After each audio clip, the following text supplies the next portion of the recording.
Good morning students. आज का हमारा टॉपिक है रेक्टेंगुलर पोटेंशियल बैरियर, आयताकार विभव प्राचीर। प्रीवियस लेक्चर्स में हमने पोटेंशियल बैरियर के बारे में पढ़ा था। पोटेंशियल बैरियर में हमारे पास में क्या था कि जो कण था उसकी कुल ऊर्जा E थी और वो धनात्मक x दिशा से आ रहा था और सामने हमारे पास में एक अनंत चौड़ाई की विभव CD थी। ठीक है, जहां पर विभव CD की ऊंचाई कितनी थी, V0 थी और उसकी चौड़ाई जो थी वो अनंत थी। ठीक है, आज हम बात करेंगे, आज हमारा टॉपिक है आयताकार विभव प्राचीर, यानी हमारे पास में जो विभव प्राचीर है वो एक रेक्टेंगल के शेप में है और वो इस प्रकार से है कि हम 3 रीजन से उसे डिवाइड कर सकते हैं। जो हमारा फर्स्ट रीजन है उस रीजन के अंदर V का मान 0 है, सेकेंड रीजन के अंदर V का मान V0 है एंड थर्ड रीजन के अंदर V का मान अगेन 0 है। ठीक है, तो यहाँ से हम इन तीनों रीजन्स के अंदर देखेंगे कि हमारा वेव फंक्शन क्या होगा। श्रोडिंगर समीकरण से हम इसके वेव फंक्शंस निकालेंगे और हम देखेंगे कि हमारे वेव फंक्शंस क्या होंगे तथा हमारे रिफ्लेक्शन एंड ट्रांसमिशन कोएफिशिएंट क्या होंगे। प्रोसेस सेम वही रहेगी जो हमने पोटेंशियल बैरियर के अंदर किया था। ठीक है, यहाँ पर भी पहले हम तीनों रीजन्स की बात करेंगे। फर्स्ट रीजन के अंदर श्रोडिंगर समीकरण लिखेंगे, सेकेंड रीजन के लिए श्रोडिंगर समीकरण लिखेंगे एंड थर्ड रीजन के लिए लिखेंगे। उसके बाद में हम तीनों रीजन के अंदर श्रोडिंगर समीकरण का सॉल्यूशन लिखेंगे। उससे हमें क्या मिल जाएगा, वेव फंक्शन मिल जाएगा। ठीक है, हमारे जो श्रोडिंगर समीकरण का सॉल्यूशन होता है वो क्या होता है, वेव फंक्शन, हमें साई मिल जाएंगे। साई मिलने के बाद में हम जो हमारे कोएफिशिएंट्स थे, जो नियतांक थे ABCD, उनका हम मान निकालेंगे और वो हम बाउंड्री कंडीशंस को यूज करके और कंटिन्यूटी कंडीशंस को यूज करके उनका मान निकालेंगे और उसके बाद में हम रिफ्लेक्शन एंड ट्रांसमिशन कोएफिशिएंट का मान ज्ञात करेंगे। ठीक है,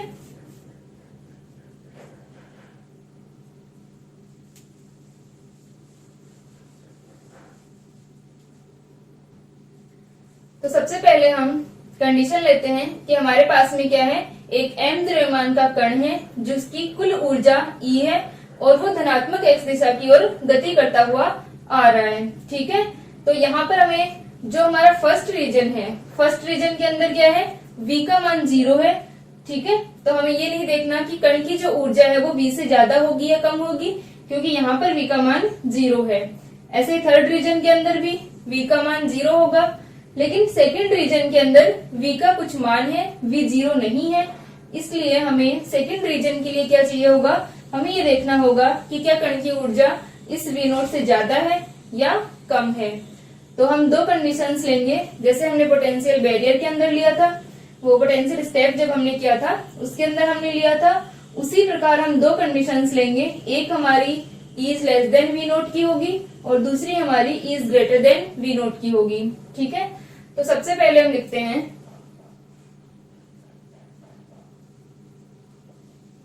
माना m द्रव्यमान तथा, ठीक है, हमारे पास में क्या है, माना m द्रव्यमान तथा कुल ऊर्जा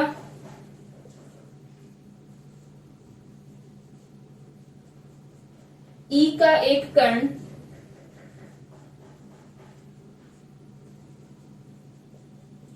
धनात्मक x दिशा की ओर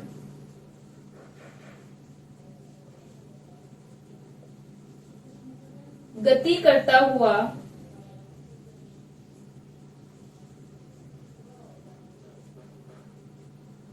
निम्न विभव क्षेत्र की ओर आता है, ये विभव क्षेत्र में आता है।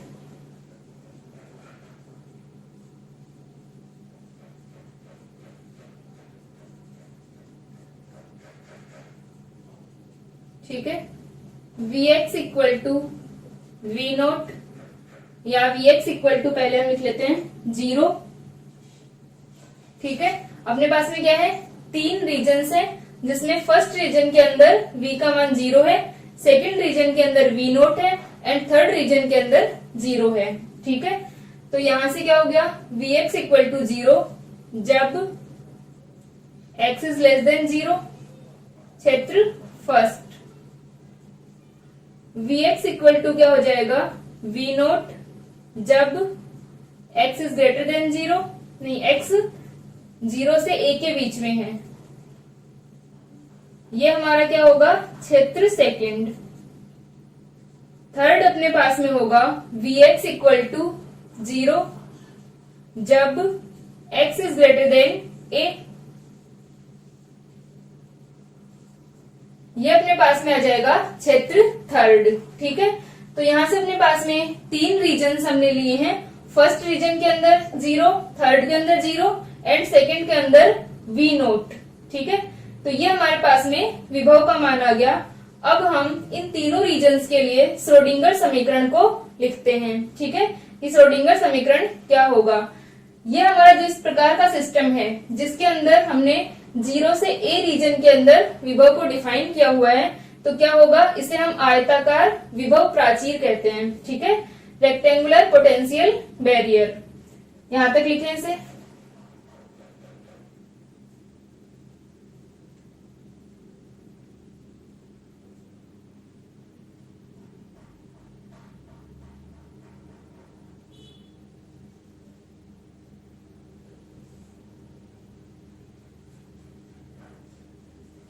ठीक है, यहां तक हो गया।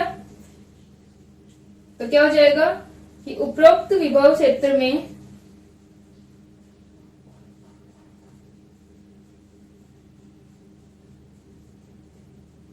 जीरो से a तक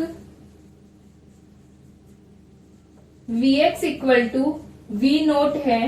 ठीक है, 0 से a तक Vx का मान क्या है, V नोट है, और इसे विभव प्राचीर कहते हैं।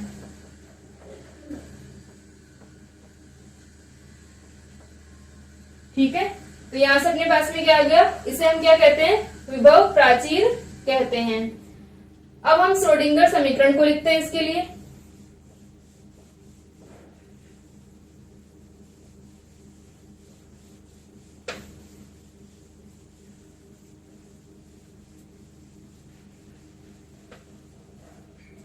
तो हम जो हमारे पास में फर्स्ट, सेकंड एंड थर्ड जो रीजन्स हैं, इनके लिए हम क्या करेंगे, श्रोडिंगर समीकरण को लिखेंगे। ठीक है, तो यहां से हम क्या लिख सकते हैं कि क्वांटम यांत्रिकी में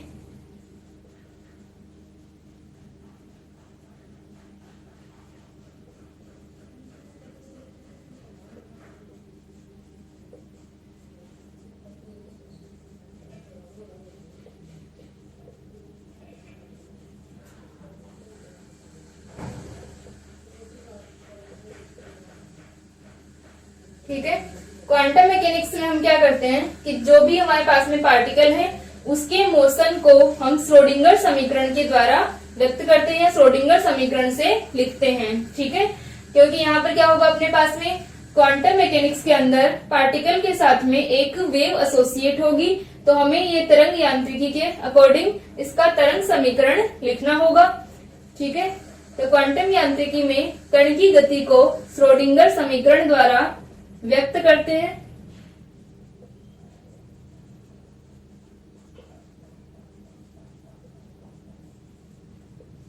अतः काल अनाश्रित, यहाँ पर हमारा जो पोटेंशियल है, वो जो विभव क्षेत्र है वो क्या है, टाइम से इंडिपेंडेंट है। तो हम क्या लिखेंगे, श्रोडिंगर जो समीकरण होगी हमारी, टाइम इंडिपेंडेंट काल अनाश्रित श्रोडिंगर समीकरण को लिखेंगे। अतः काल अनाश्रित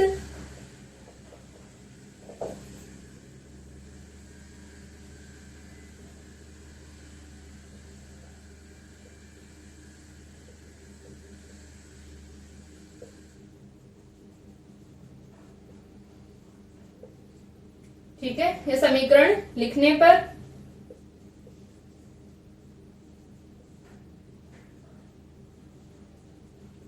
तो सबसे पहले हम फर्स्ट रीजन के लिए श्रोडिंगर समीकरण को लिखते हैं। तो यहां से अपने पास में क्या होगा, क्षेत्र फर्स्ट के लिए, क्षेत्र फर्स्ट के लिए श्रोडिंगर समीकरण क्या हो जाएगी, माइनस का h कट स्क्वायर अपॉन, या पहले हम श्रोडिंगर समीकरण को कंप्लीट लिख लेते हैं, फिर उसके बाद में हम v equal to 0 and v equal to v nought put कर लेंगे हमारे क्षेत्र के हिसाब से कि हमारा कौन सा रीजन हमने लिया है। तो यहां से अपने पास में श्रोडिंगर समीकरण क्या होगी, minus h cut square upon 2m del two psi. तो यहाँ पर हमारा जो गति हो रही है कण की वो एक विमीय गति है। तो यहाँ पर हम जो श्रोडिंगर समीकरण लिखेंगे वो भी हम एक विमीय वन डायमेंशनल ही लिखेंगे, क्योंकि जो कण का मोशन है वो क्या है, ओनली एक्स डायरेक्शन में ही है। ठीक है, तो यह आ जाएगा अपने पास में d two psi upon d x two plus V psi equal to E psi. अब इस इक्वेशन के अंदर हम क्षेत्र फर्स्ट के लिए लिखते हैं पहले।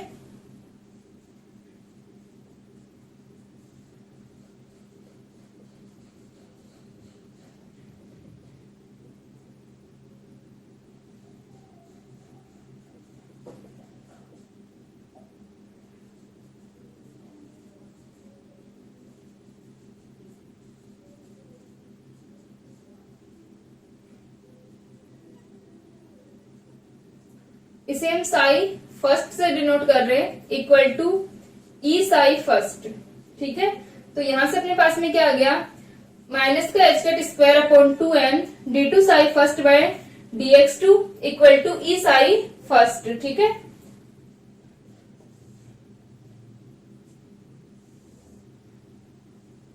और इसे हम लिख सकते हैं डी टू साई फर्स्ट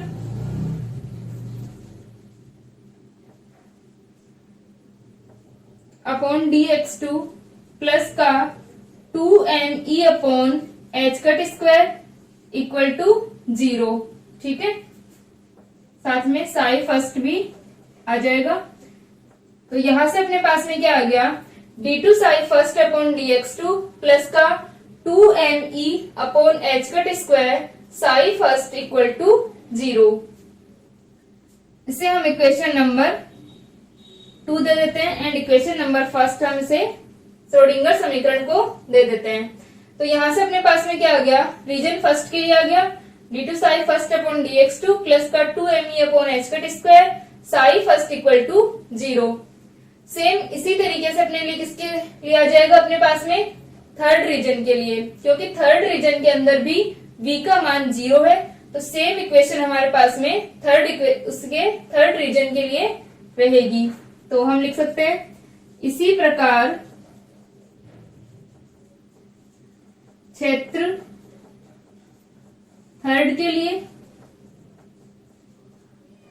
तो क्षेत्र थर्ड के लिए क्या हो जाएगा, d two psi third upon d x two plus का 2m E upon h cut square psi third equal to 0। ठीक है, सेम आ जाएगा अपने पास में फर्स्ट एंड थर्ड रीजन के लिए, क्योंकि दोनों ही रीजन के अंदर साई का जो मान है, साई का मान अपने पास में फर्स्ट एंड थर्ड हो जाएगा, और दोनों ही रीजन में v का मान क्या है, 0 है। ठीक है, यहां तक हो गया अपने पास में।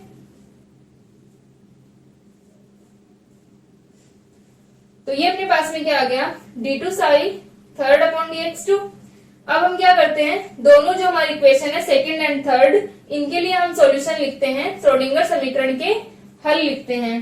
तो जो हमारी इक्वेशन है सेकंड एंड थर्ड दोनों ही क्या है, सेकंड ऑर्डर डिफरेंशियल इक्वेशन है। तो इनके हम सॉल्यूशन लिख लेंगे। इनके सॉल्यूशन भी जैसे हमने पोटेंशियल स्टेप के अंदर लिखा था वैसे ही इनके सॉल्यूशन आ जाएंगे। यहाँ से हम इसको क्या मान लेते हैं, एक नियतांक मान लेते हैं 2m E upon h cut square को k के इक्वल। ठीक है,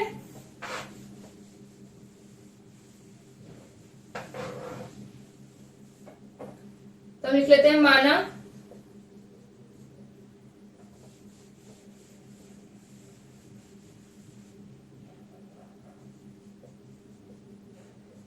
k equal to √2m E upon h cut square. ठीक है, तो यहां से अपने पास में समीकरण 2 और 3 क्या हो जाएंगे, अतः समीकरण 2 तथा 3 से d two psi first upon d x two plus का k square psi first equal to 0 and d2 psi third upon dx2 plus k square psi third equal to 0। ठीक है, अब हम क्या लिखते हैं, समीकरण 4 और 5 के हल लिखते हैं।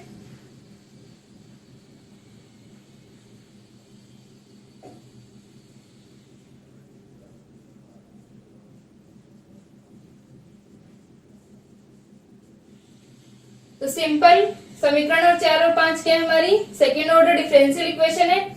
यहाँ पर दो सॉल्यूशन आएंगे इनके, ठीक है, प्लस माइनस आयोटा के। ठीक है, जिस तरह से हम सिंपली डिफरेंशियल इक्वेशन को सोल्व करते हैं वैसे हम इन्हें सोल्व कर लेंगे और दो अपने पास में क्या आ जाएंगे, प्लस माइनस आयोटा के मान आएंगे इसके। जब हम इसको ऑब्जर्वर इक्वेशन लिखेंगे इसकी, तो यहां से अपने पास में क्या हो गया, यहाँ पर हम सॉल्यूशन लिख लेते हैं कि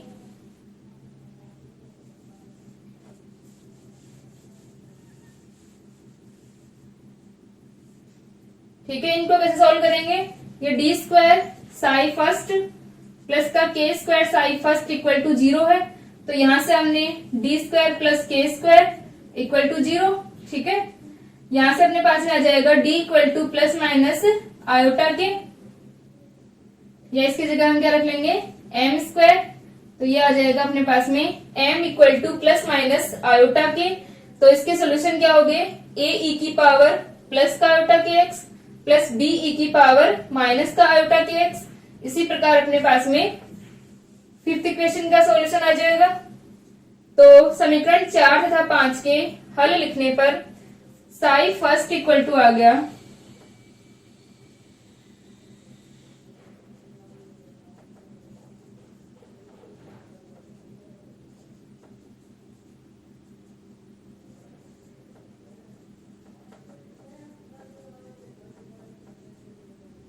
ठीक है, तो हमारे पास में सॉल्यूशन आ गया समीकरण 4 और 5 का। साई फर्स्ट का मान आ गया ए ई की power iota k x plus B E की पावर माइनस का आयोटा के एक्स।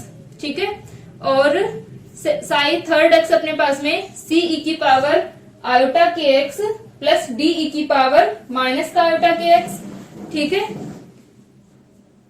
तो ये हमारे पास में क्या हो गए, साई फर्स्ट एंड जो थर्ड है वो रीजन फर्स्ट और थर्ड के अंदर वेव फंक्शन है, तरंग फलन है। ठीक है,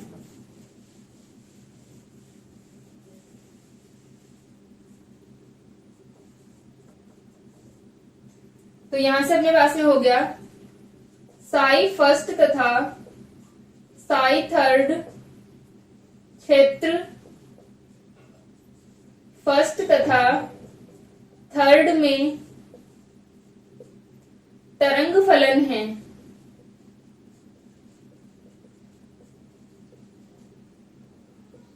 ठीक है, तो ये हो गया अपने पास में तरंग फलन आ गए, वेव फंक्शंस आ गए। अब हम बात करेंगे सेकेंड रीजन की।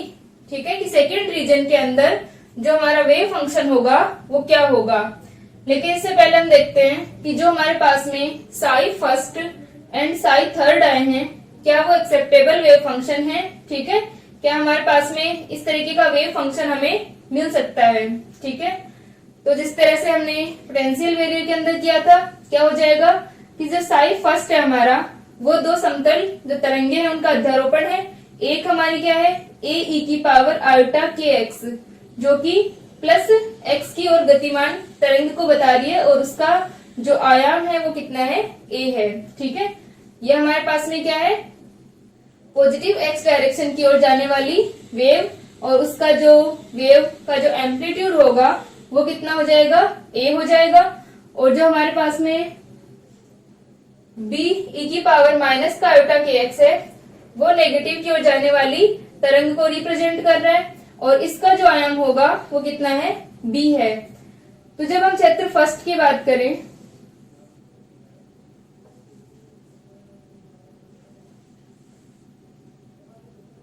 तो जो हमारा क्षेत्र फर्स्ट है वो इस प्रकार है। इसके अंदर जब हम आपतित तरंग की बात करें, तो आपतित तरंग भी होगी, एंड जो हमारे पास में v का मान है, यानी हमें क्या दे रखा है, विभव दे रखा है, तो क्या होगा, परावर्तित तरंग भी पॉसिबल होगी।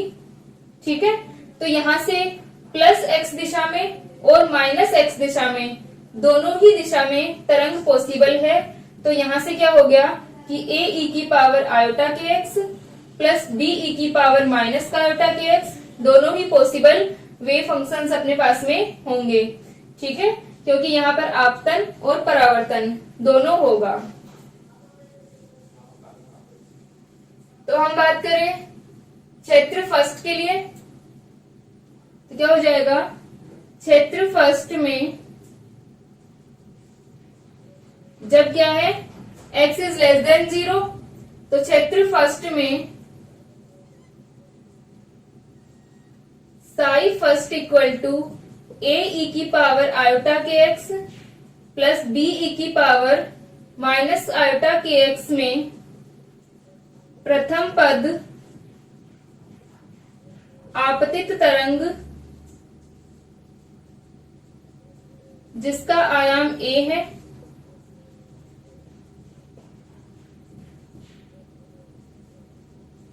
तथा द्वितीय पद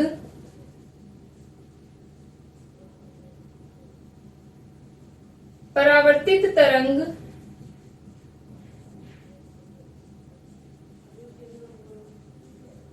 जिसका आयाम b है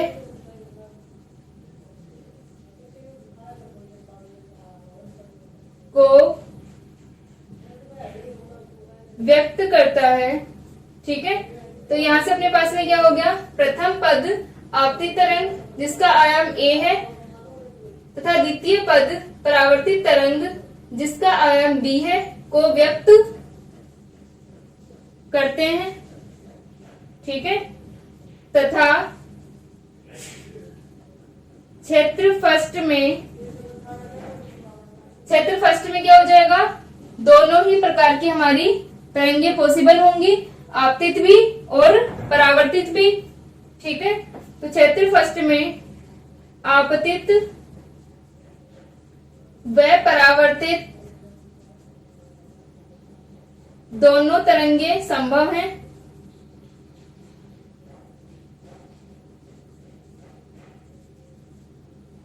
ठीक है, तो यहां से अपना जो साई फर्स्ट है वो तो क्या हो जाएगा, ए ई की power iota k x plus B E की पावर माइनस का आयोटा के एक्स पॉसिबल होगा। ठीक है, लेकिन अगर हम बात करें साई थर्ड की, तो साई थर्ड के अंदर क्या है, सी ई की power iota k x plus B E की पावर माइनस का आयोटा के एक्स, यानी साई फर्स्ट की तरह ही है ये भी। लेकिन इसके अंदर क्या होगा कि मान लो यहां से जो तरंग गई है, ठीक है, पारगमित होकर के, तो जब वो इस रीजन में पहुंचती है तो इस रीजन के अंदर प्लस एक्स दिशा की ओर जाने वाली तरंग तो पॉसिबल होगी। ठीक है, ये हमारे पास में क्या है, प्लस एक्स डायरेक्शन है, तो प्लस एक्स डायरेक्शन की ओर तो जो तरंग है वो पॉसिबल हो जाएगी, संभव हो जाएगी। लेकिन आगे कोई भी विभव नहीं है क्योंकि इस रीजन के अंदर v का मान 0 है, तो कोई भी ऐसी चीज नहीं होगी जो इसको परावर्तित कर सके क्योंकि यहाँ पर v इक्वल टू 0 है। ठीक है, तो यहां से अपने पास में क्या हो गया कि थर्ड रीजन के अंदर रिफ्लेक्टेड वेव का मान नहीं आएगा, और ये भौतिक प्रतिबंध अगर हम लगाते हैं, ये हमारे पास में एक एक्सेप्टेबल वेव फंक्शन की कंडीशन हो गई कि यहाँ पर जो वैल्यू है रिफ्लेक्टेड वेव की वो नहीं आनी चाहिए। तो इसके लिए क्या होना होगा, d को 0 करना होगा।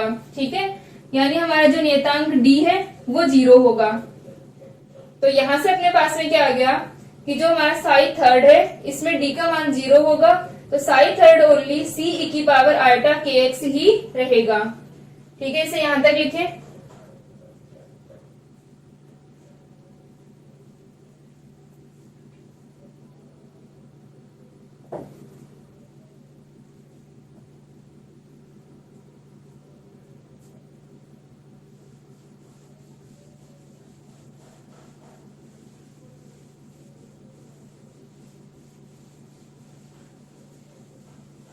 अब हम बात करते हैं क्षेत्र थर्ड की। ठीक है, क्षेत्र थर्ड में x is greater then a।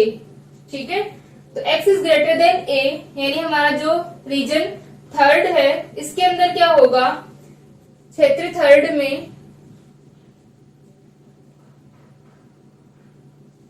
परावर्तित तरंग नहीं होगी। ठीक है, क्योंकि क्षेत्र थर्ड में v का मान 0 है, अतः इस भौतिक प्रतिबंध के लिए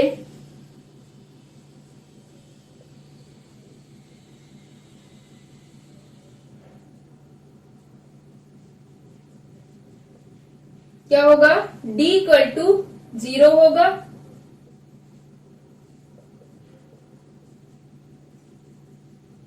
अतः psi third equal to, psi third का मान ओनली क्या रह जाएगा, c e की पावर आयोटा kx।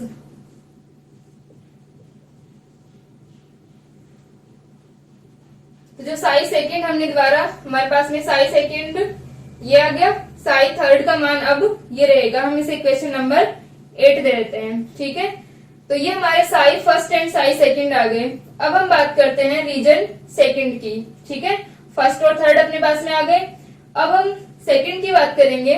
तो रीजन सेकेंड के अंदर क्या होगा कि हमें कंडीशन चेक करनी पड़ेगी कि जो ई है वो लेस देन वी नोट है या ग्रेटर देन वी नोट है, उसके अकॉर्डिंग हम इसका वेव फंक्शन लिखेंगे। ठीक है, तो यहां तक लिख लें इससे पहले।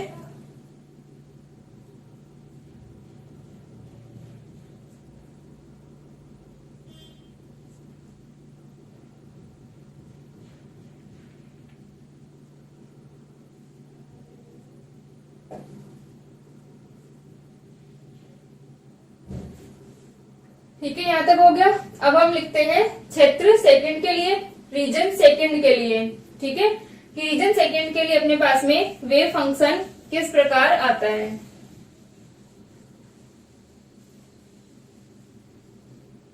तो यहां से हम लिखते हैं क्षेत्र सेकंड के लिए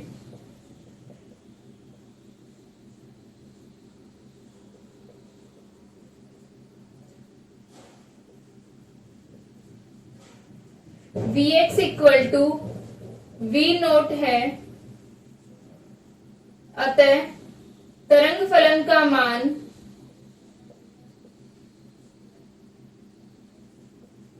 दो स्थितियों पर निर्भर होगा।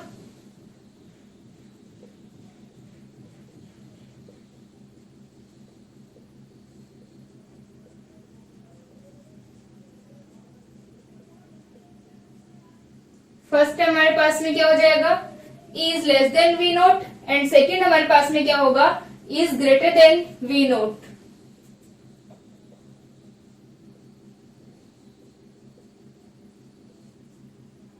ठीक है, तो हमारे साई फर्स्ट और साई थर्ड के मान आ गए, साई सेकेंड का मान इस कंडीशन पर डिपेंड होगा। तो यहां से हम लिख रहे हैं, पहला केस हम ले रहे हैं E is less than V nought. ठीक है, इसको हम पहले लेके चल रहे हैं कि हमारी जो कण की कुल ऊर्जा है वो इस वी नोट से कम है, तो हमारे पास में इस रीजन के लिए वेव फंक्शन क्या आता है वो हम देखते हैं। ठीक है, तो यहां से अपने पास में क्या हो गया कि E is less than V nought, तो श्रोडिंगर समीकरण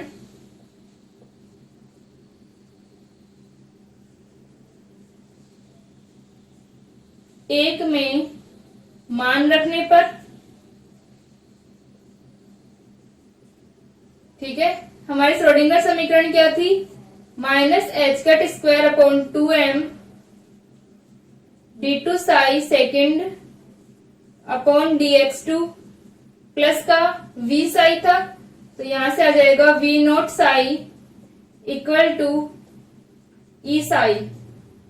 ठीक है, तो ये अपने पास में आ गया माइनस का h cut square upon 2m d2 psi second upon dx2 plus का v nought psi equal to e psi. अब यहां से हम इसको थोड़ा सा सोल्व कर लेंगे और साई सेकेंड का मान लिखेंगे।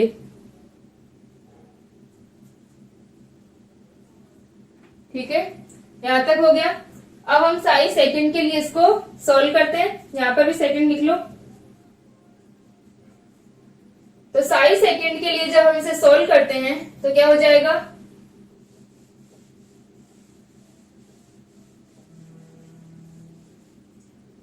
d2 Sai second upon dx2 plus, पहले अपने पास में क्या हो जाएगा, माइनस का 2m v0 upon h cut square psi second equal to minus का 2m e upon h cut square psi second. ठीक है, ये हमारे पास में इक्वेशन नंबर 9 आ जाएगी। अब हम इसे सॉल्व करें।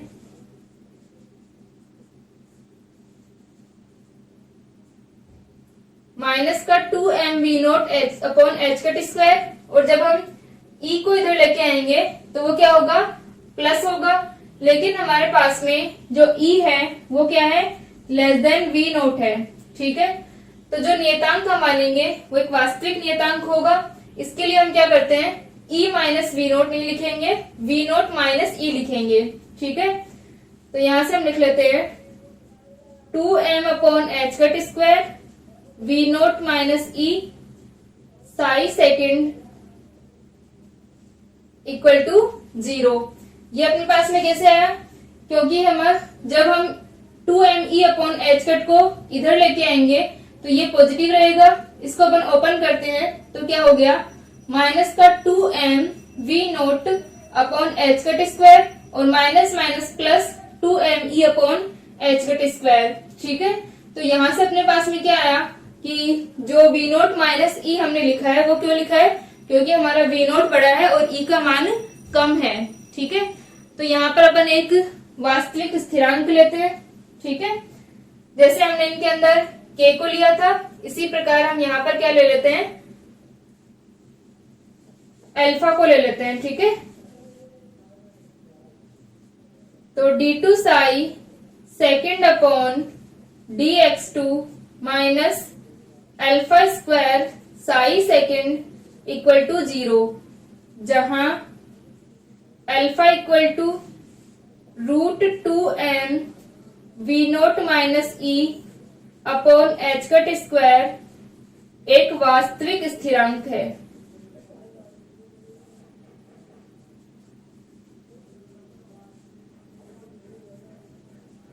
ठीक है, ये हमारा क्या है, एक रियल कांस्टेंट होगा अल्फा जो है वो।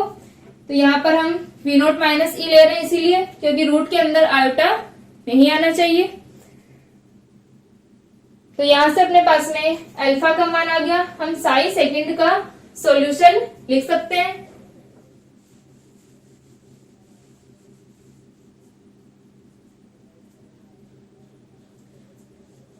साई सेकंड के लिए हल करने पर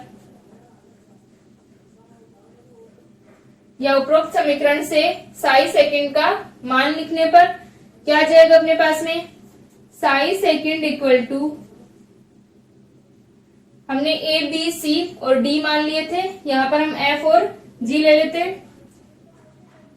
ई या एफ ले लो, चाहे एफ या जी ले लो। ठीक है, हमें जो इनके लिए कांस्टेंट को मानना है। ठीक है, तो हमने ए बी सी डी नियतांक ले लिए थे, अब हमें कोई दो वैल्यूज और लेनी है। ठीक है, तो यहां से हम ले लेते हैं एफ और जी को। तो psi second equal to F E की power alpha x plus G E की पावर माइनस का अल्फा एक्स। ठीक है, क्योंकि यहां से अपने पास में क्या आएगा, इसके लिए अगर हम इक्वेशन लिखेंगे तो m square minus alpha square equal to 0, m equal to plus minus alpha आ गया, यानी दो सॉल्यूशन आ जाएंगे, प्लस अल्फा एक्स और माइनस अल्फा एक्स। तो यहां से अपने पास में ई की पावर में क्या हो गया, प्लस का alpha x plus G E की पावर माइनस अल्फा एक्स। ठीक है, अब हमें फिर से साई सेकंड के लिए चेक करना होगा कि क्या साई सेकंड हमारा एक्सेप्टेबल वेव फंक्शन है, एक वेल डिफाइंड वेव फंक्शन होगा। तो यहां से अपने पास में जब हम चेक करें कि जैसे हमने पोटेंशियल बैरियर के अंदर किया था कि ई की power alpha x plus D E की पावर माइनस का अल्फा एक्स था अपने पास में, ठीक है। सी ई की पावर अल्फा एक्स और डी ई की पावर माइनस का अल्फा एक्स था, ठीक है। तो इसके अंदर हमने देखा था जब हमारे पास में आयोटा वाली टर्म होती है ई की पावर में, वो एक तरंग को रिप्रेजेंट कर रही होती है कि किस ओर गतिमान है तरंग, ठीक है। तो यहाँ पर हमें x इक्वल टू इन्फिनिटी रख के देखने की जरूरत नहीं होती, ठीक है। यहाँ पर अगर हम बात करें कि जो हमारा पोटेंशियल बैरियर था उसकी जो चौड़ाई थी, ठीक है, वो x इक्वल टू इन्फिनिटी की ओर जा रही थी, x टेंस टू इन्फिनिटी था वहां पे। तो वहां पर हमने c को हमने 0 किया था, क्योंकि c को 0 नहीं करते तो हमारा जो वेव फंक्शन था वो क्या हो जाता, अनंत हो जाता। लेकिन यहाँ पर हमारे पास में क्या है, साई सेकंड रीजन की जो बाउंड्रीज है, क्योंकि जो हमारा वेव फंक्शन होता है वो बाउंड्री के ऊपर क्या होना चाहिए, अगर अनंत उसकी सीमाएं हैं तो उन सीमाओं पर उसको 0 होना चाहिए, क्योंकि साई जो है वो परिमित होता है, ठीक है। तो यहाँ से अगर हम साई का मान देखना चाहें तो इसकी जो बाउंड्रीज हैं वो क्या होंगी, एक तो 0 होगी और एक क्या है, a है, ठीक है। तो चाहे हम x इक्वल टू 0 रखें या x इक्वल टू a रखें, साई हमारा अनंत नहीं होगा। और यदि साई अनंत नहीं होता है तो हमारे पास में ये जो वेव फंक्शन है वो एक्सेप्टेबल वेव फंक्शन होगा। तो साई सेकंड का मान क्या रह जाएगा, यही रह जाएगा, ठीक है। तो हमारे पास में तीनों रीजन आ गए। ये हमारी क्वेश्चन नंबर 10 हो गई। तो अब अपने पास में तीनों रीजन आए गए। Psi first equal to A E की power iota k x plus B E की पावर माइनस का आयोटा के एक्स, ठीक है। ये हमारा साई फर्स्ट है, फर्स्ट रीजन में। अब psi second x equal to F E की power alpha x plus G E की पावर माइनस का अल्फा एक्स। साई सेकंड क्या है, रीजन सेकंड के अंदर तरंग फलन है। और साई थर्ड एक्स क्या होगा,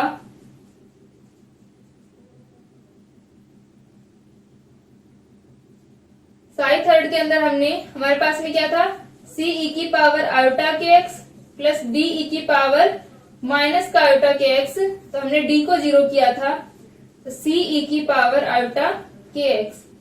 ये तीनों हमारे क्या हो गए, तीनों रीजन के अंदर वेव फंक्शंस हो गए, ठीक है। अब हमें क्या करना है, इन तीनों वेव फंक्शंस के लिए जो हमारे पास में तरंग फलन आए हैं तीनों रीजन के अंदर, उनमें नियतांकों के मान निकालने। ये सारे क्या हैं, A B C D F G सारे स्वेच्छ नियतांक हैं, हमें इनके मान निकालने हैं, ठीक है। तो ए बी सी एफ जी इन सभी नियतांकों के मान हम परिसीमा और सातत्य प्रतिबंधों से ज्ञात करेंगे कि किस तरह से हम परिसीमा और सातत्य प्रतिबंध लगाकर इनको ज्ञात कर सकते हैं। तो यहाँ पर अपने पास में जो परिसीमा प्रतिबंध होंगे वो किस किस पर लगेंगे, 0 और 1 पर, क्योंकि दो बाउंड्रीज है अपने पास में यहाँ पर, एक ये वाली और एक ये वाली।